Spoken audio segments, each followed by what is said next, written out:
대통령 재판 정지법은 피고인이 대통령으로 당선된 경우에 임기 종료 시까지 재판이 정지된다는 법안으로 민주당 국회의원 25명이 발의한 법안입니다. 이 법안은 이재명 대통령을 위한 법안인데 그 이유는 현재 이 대통령이 5개 재판을 받고 있기 때문입니다. 공직선거법 위반 사건, 검사 사칭 위증교사 의혹 사건, 대장동, 백현동 등 개발 비리와 성남FC 불법 후원금 의혹 사건, 쌍방울 대북송금 의혹 사건, 경기도 법인카드 유용 혐의 사건으로 총 5개 재판입니다. 이 중에서 공직선거법 위반 사건은 1심에서 징역 1년에 집행유예 2년, 2심에서 무죄, 3심에서 유죄 취지로 파기환송된 사건으로 파기환송심에서 유죄 선고가 유력한 상황입니다. 그리고 대북송금 사건의 피고인은 경기 부지사였던 이화영인데 얼마 전 대법원에서 유죄 취지로 확정되었는데 이화영은 이 대통령이 경기도지사 시절에 부지사였습니다.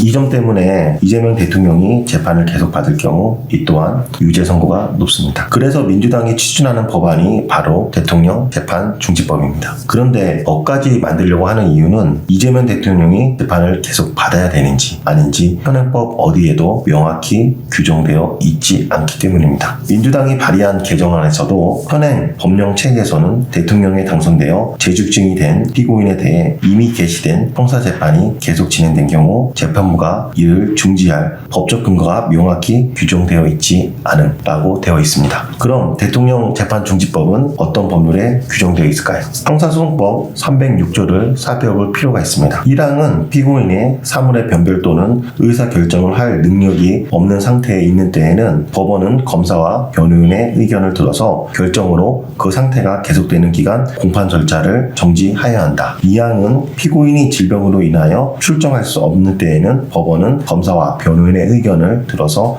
결정으로 출정할 수 있을 때까지 공판 절차를 정지하여야 한다라고 규정하고 있습니다. 이렇듯 현행 형사소송법 306조는 피고인의 사물의 변별 또는 의사결정할 능력이 없는 상태에 있거나 질병으로 법정에 나올 수 없는 경우에는 재판을 정지한다고 규정하고 있는데 이 규정에서 피고인이 대통령 선거에 당선된 때에는 법원은 당선된 날로부터 임기 종료시까지 결정으로 공판 절차를 정지해야 한다라고 6항에 추가하려는 것입니다. 이것이 바로 대통령 재판 정지법입니다. 대통령 선거 당일 방송 3사는 재판을 계속해야 되는지 중단해야 되는지 출구조사를 하였는데 재판을 계속 받아야 된다는 의견이 64%, 재판을 중단해야 된다는 의견이 26%로 재판을 계속 받아야 된다는 의견이 압도적이었습니다. 이에 대해 민주당은 대통령으로 당선된 이상 재판을 정지하는 것이 헌법 정신에 부합한다고 주장하고 있습니다. 그러나 모든 국민은 법 앞에 평등함으로 대통령이라도 재판을 계속 받아야 된다는